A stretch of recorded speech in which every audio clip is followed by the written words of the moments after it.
Ito, may pasabog na naman si Manong Governor Luis Chavit Singson. Post na ang balita ngayon. Breaking! Liza Marcos at Martin Romualdez itinurong nasa likod ng mga nanggugulong nakamaskara.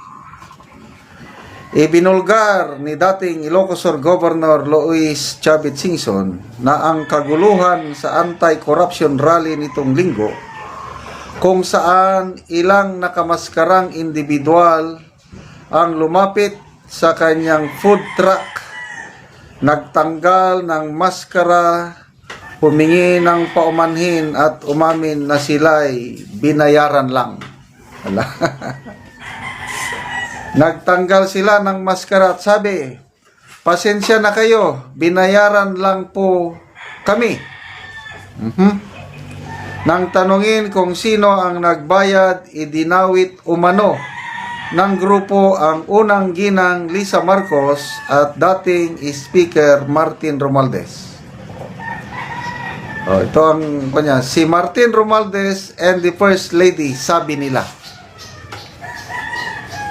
Gayunman, iginiit ni Singson na maaaring may ikatlong partido na nasa likod ng pagbabayad sa mga nag-riot.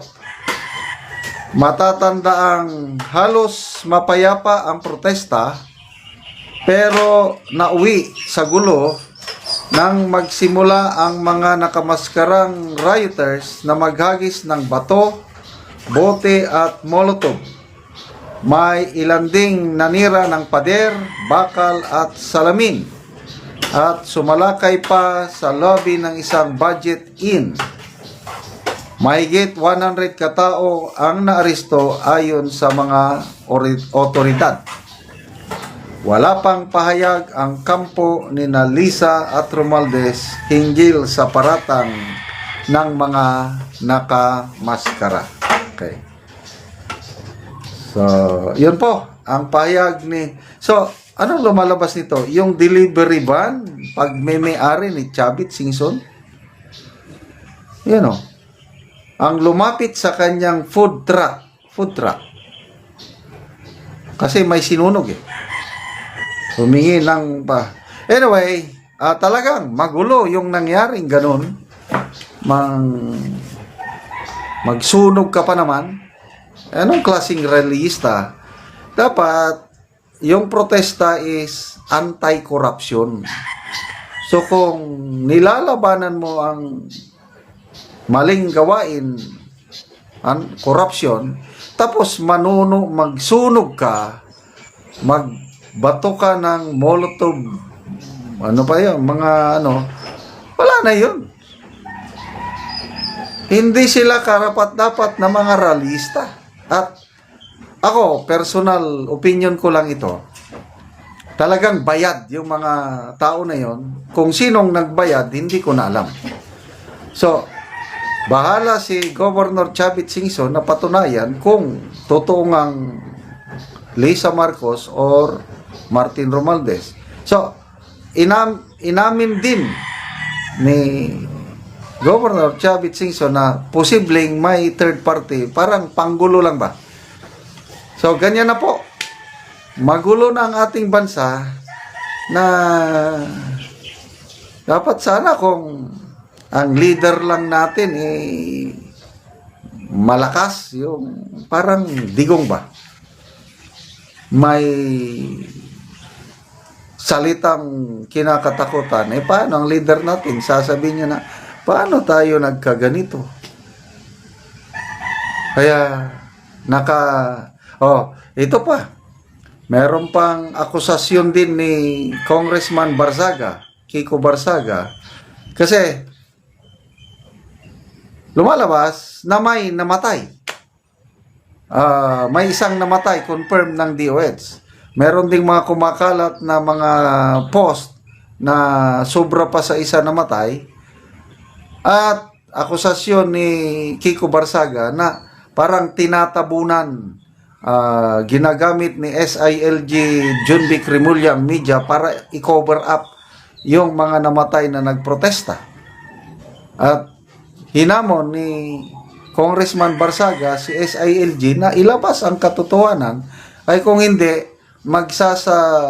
gawa sila ng kilos protesta mismo sa Cavite Provincial Compound. So, pahayag ng secretary, DILG secretary, walang zero casualty, sabi niya. Sabi ng DOH, may isa.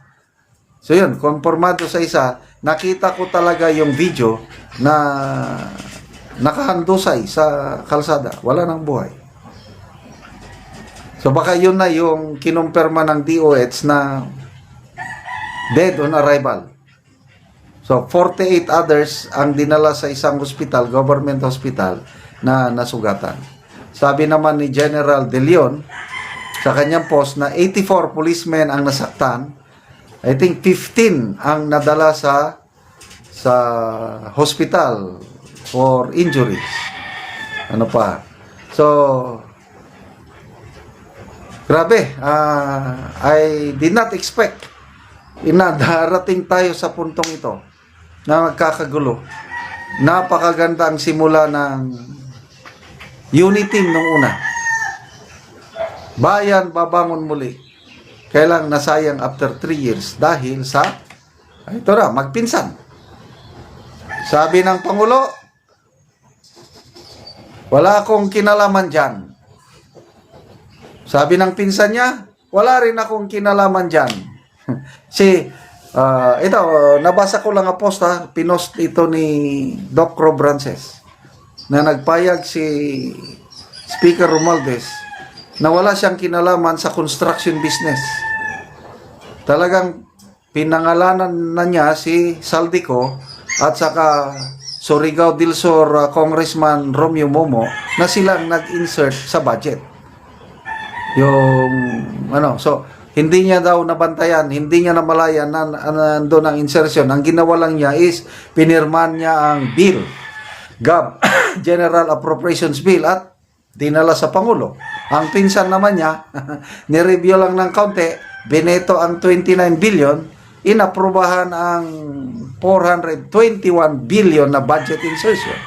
Nasabi na ni Justice Carpio na mananagot ang Pangulo doon.